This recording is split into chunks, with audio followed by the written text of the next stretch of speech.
Salam. Bu videoda sizə modemdə virtual serverə necə IP yazmaq lazım olduğunu göstərmək istəyirik. Əvvəlcə bunun üçün girək modemin nastroykasına. Qeyd edeyim ki, bu videonu Pünhan Quliyev adlı istifadəçimizin sualını əsasən hazırlamışıq. Əgər sizin nəsə bu tip sualınız olarsa, Facebook səhifəmizə və ya YouTube kanalımıza yaza bilərsiniz. Mesaj kimi, komment kimi. Modemə daxil olaq. Adını. Virtual serverdə IP yazmaq üçün eyni qayda. Birinci təpəliklə daxil olaq. Advanced Setup. Bulaş menüdən NAT.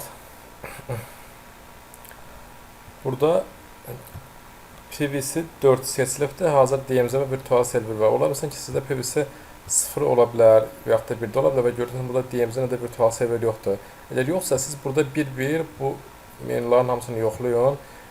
Hər bir internet providerdə müxtəlif yerləşdirilibdir bu. Bizdə Bakı internetdir və PVC 4-dədir. Birinci qısaca olaraq DMZ-yə deyim, tutaq ki, siz kamera qoşmaq istəyirsiniz modemə.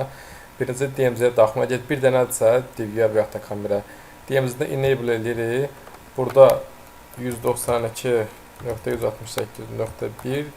Məsələn, DVR-a verdiyiniz IP-ni, məsələn, .10 qeyd edirik bura. Save edirik. Burada port və yaxud da əlavə nəsə yazmağa ehtiyac yoxdur DMZ-də. Əgər 2 və daha artıqdırsa, yəni DVR, kamera və yaxud da başqa bir server nəsə qoşmaq istəyirsinizsə, onda mütləq biz virtual serverdə əlavə IP açmalıyıq, oraya yazmalıyıq. Yəni bir dənə olanda DMZ kifayət eləyir. Deməli, virtual serverdə burada gördüyünüz üçün maksimum 12 dənə IP yazmaq imkanımız var. Burada birinci biliyoruz qeyd olunub. Burada portlarda deməli, əgər bir dənə DVR qoşulursa, siz ona 2 dənə IP yazmalısınız. Məsələn, 80. Burada DVR-ın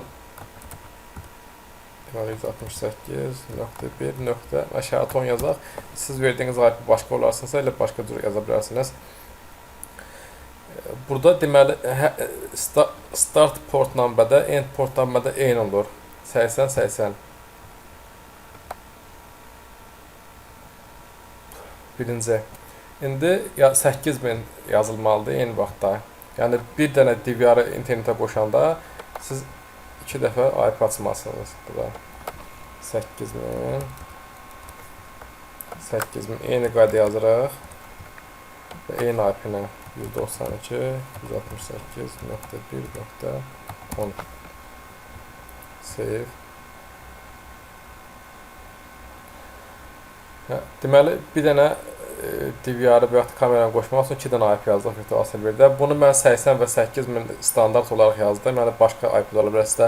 Ancaq ola bilər ki, məsələn, siz qoşduğunuz 80-80.000-dən DVR-də göstərmədi. Statik IP-lə də baxmaq istəyirsiniz aralıdan, məsafədən o da alınmır. Onda ola bilər ki, sizdə həmin providerdə həmin port bağlı ola bilər. Siz başqa portları yoxlayın. Və yaxud da ki, siz providerlə danışmalısınız.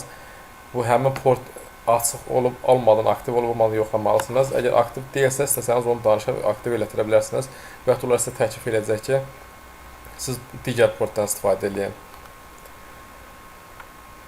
İzlədiyiniz üçün çox sağ olun.